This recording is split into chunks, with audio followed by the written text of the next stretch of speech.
It was a different feel walking out to the bus to go to the launch pad and nobody was there. It was like walking to an empty parking lot.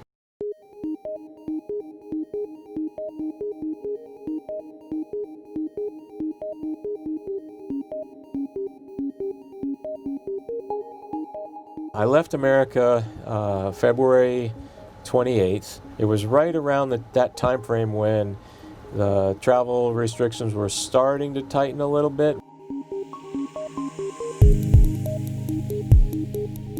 All of the pre-flight activities work-wise happened as normal, but we would have entered formal quarantine right at the end of March. However, we entered basically quarantine the beginning of March, about a couple weeks early, and really didn't leave our training location, which is about 30 miles outside of Moscow. And then we fly from Moscow to Baikonur, Kazakhstan, where the launch takes place, and there it was much, much tighter control. We really didn't see anybody those last 10 to 12 days.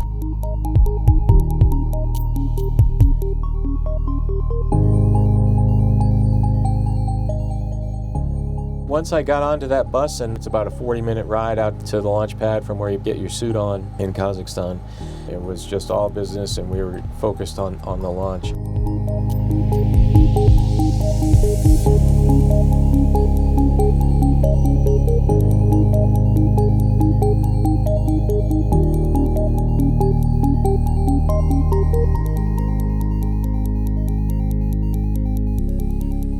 Drew had been here for about 9 months, and Jessica had finishing up her 6-month tour, and they, of course, they could see the news and they knew what was going on, but nonetheless, it was interesting for me to share my experiences pre-launch with them, and they were full of questions. The truly fascinating thing for them was to be returning from space into the COVID environment. There had to be special ground vehicles coordinated to bring them to an airport that was different from where we normally go because of travel restrictions and visas. They did make it back to Houston within a day or so of landing.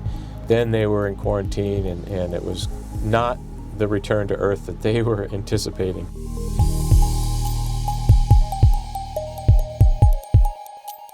What's the one thing I'm most looking forward to when I get back to Earth?